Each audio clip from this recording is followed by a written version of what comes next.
Patriots. Here are 4 key plays that really stood out from the game. Second quarter, Giants down 14-0. Daniel Jones downfield to Golden Tate, who bobbles but hangs on, and it's the first touchdown that the Patriots have given up so far this season. I was confused. I forgot what passing touchdowns against the Patriots look like, Susie. 6 games into the season, pretty ridiculous, but a great sign for the Giants. Fourth quarter, Patriots up 21-14, and Jones drops back to pass, and Kyle Van Noy picks it up. If the offense isn't getting it done, the defense will. It just seems like the Patriots just Johnny on the spot on all of these turnovers. But that's the type of year they're having. Opportunistic. Patriots up 28-14. Later in the fourth, Tom Brady, you know what? If the receiving core is thin, count on Julian Edelman. Flying scroll right here, Susie. A great catch here after a great route, and Brady lays it up, and Edelman goes up there to get it. Really the pivotal play for this passing game last night. Down to the 3. A couple plays later in the drive, second and goal, and maybe Brady thought, you know what, maybe I got to do it myself a little bit tonight. Yeah, when all else fails, just call your own number and go with the quarterback sneak. It's been working for him all year.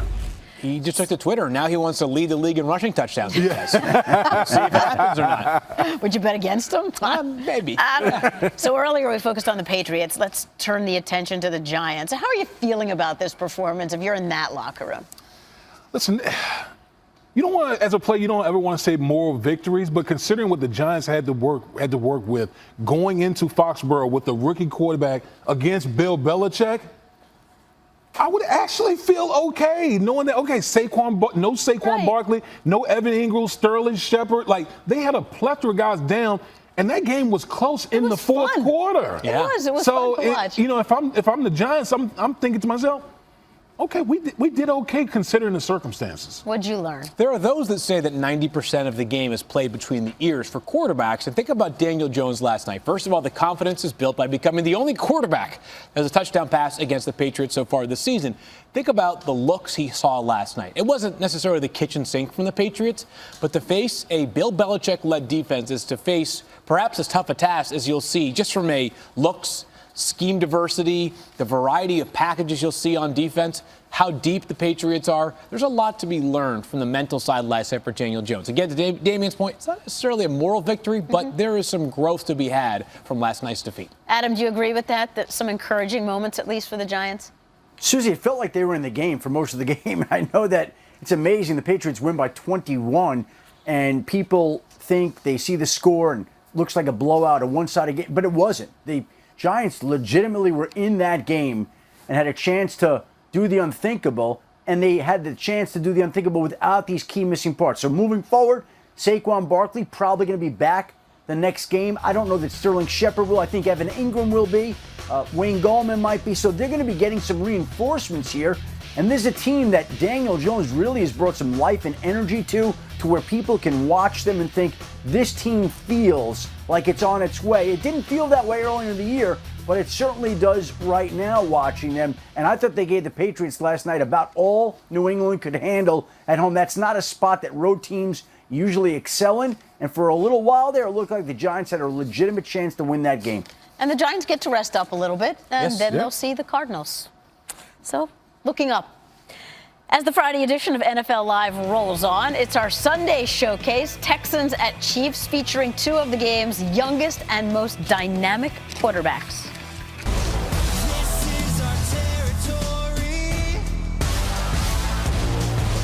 We fight for fame and glory. With the 10th pick in the 2017 NFL Draft, the Kansas City Chiefs select Patrick Mahomes, the second. Kansas City Chiefs make a dramatic jump up to number 10. And now the Houston Texans, in search of a quarterback, have done the very same thing.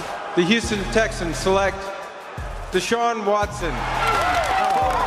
Collapsing, Watson scrambling forward, cutting inside, rock and roll, touchdown, Houston. High snap, Mahomes, play fake, zips a pass, caught by Tyreek Hill, missed tackle, and 5, touchdown! A terrifically quick release by Patrick Mahomes on a slant. Watson, a magician. Patrick Mahomes with Mahomes magic. He's a winner, he's a ball player, leader. Make a lot of great plays outside the pocket, a lot of plays inside the pocket. He's a great player. He's been a great player for a long time, had success at every level he's played at.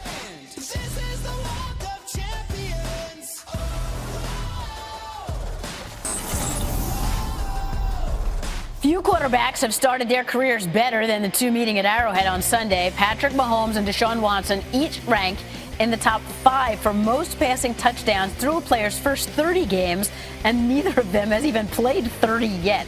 Watson at 28, Mahomes is only at 22. So this huge matchup deserves our Sunday showcase. We'll break it down by position.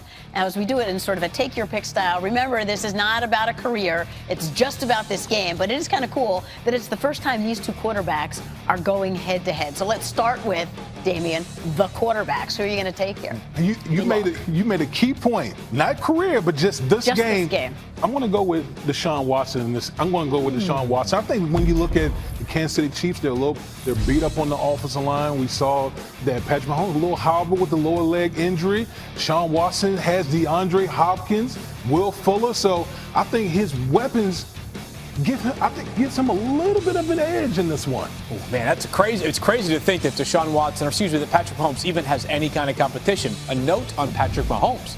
Full participant in practice both Wednesday and Thursday because of that ankle injury suffered last Sunday, I should say. If for some reason he is unable to go on Sunday, I am willing to donate my ankle to Patrick so that he can play in this game.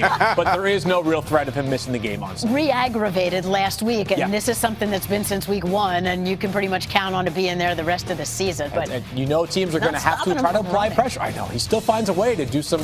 Magician was the word they used earlier. These guys are Houdini and some other David Copperfield or something. Yeah. Adam, what do you make of the two magicians facing each other? Listen, these are two great quarterbacks here. And again, we're talking about the fact that this could be a future Brady-Manning-like matchup, and I don't doubt that could be the case. It's a situation where these are probably the two best quarterbacks in the league. Deshaun Watson is great. Patrick Mahomes is that much greater in my mind. And these are two quarterbacks that are going to dominate the league for an awfully long time, Susie, much like Brady and Manning. So it will be no surprise if these two quarterbacks had that kind of run. And Field, what about their pass-catching weapons? Again, focusing in on Sunday, but I'm going to give the edge to the Chiefs because a little bit more diversity, both in terms of the backfield with Damian Williams, a very effective pass catcher, and of course this guy right here, Travis Kelce, arguably the best tight end in football right now. Mecole Hardman, plenty of speed. If they get Tyreek Hill back, and it seems like there's a chance he could play on Sunday, obviously he's the best wide receiver they have on the roster. It does not look like they'll have Sammy Watkins on Sunday. Again, DeAndre Hopkins and Will Fuller, that's no slouch of a duo there, but not as much production from the tight end spot. Gives me the edge to Kansas City. Damian, on to the running backs. I'm going to go with the Chiefs running backs in this particular situation because I trust Andy Reid put these guys in a situation where they're one-on-one with a lot of people, and that's where they can hurt you, particularly in the passing game. So I'm going to give the edge to the Kansas City Chiefs in this situation. Field, you've got defense. I've got defense, and no surprise here. Susie, I'm going to go with the Houston Texans, and plenty of focus, as always, on J.J. Watt, who remains an effective player and has his dominant moments. But I don't want to let this go unsaid. J.J. Watt is great. He's got a fellow defensive lineman that not many people are paying attention to that is also great. DJ Reader, a defensive lineman for the Houston Texans, has a chance to be a guy that makes a bunch of money that nobody is talking about. But J.J. Watt is sort of the straw that stirs the drink. This defensive line should be able to get pressure on Patrick Mahomes, who himself is not only gimpy, but the offensive line for the Chiefs, as Adam reported earlier on this week, they signed Stefan Wisniewski off the street. They are banged up along that offensive line. So, Damian, new defensive coordinator for the Chiefs this season, and Steve Spagnuolo. How do you think they've looked so far? Have you seen an improvement? I think they're still a work in progress. We see what Tyrann Mathieu brings. He's very versatile. He's always around the football. But if the Chiefs are going to win, they're going to have to win on offense because this Chiefs defense still has a lot of hope. Chris Jones, the defense banged up. I don't think he's going to play in this game. He's a guy that has that interior pass rush. If he's not in there, boy, it could be the floodgates could open on this Chiefs defense. Need to be able to stop the run. They have over 6 yards per carry allowed. I might be able to rush for like 7 yards on 10 carries if I play the Chiefs. Probably. Or not. Unless you had Mahomes' ankles, and then maybe, we can work some sort of trade out here. Damian's going to pick this one later in the show. Ooh. See how Mahomes faces adversity in his career for the first time. Next on NFL Live, it's the anticipated Dolphins and Redskins matchup. Who's going to get their first win of the season? We owe it to our fans.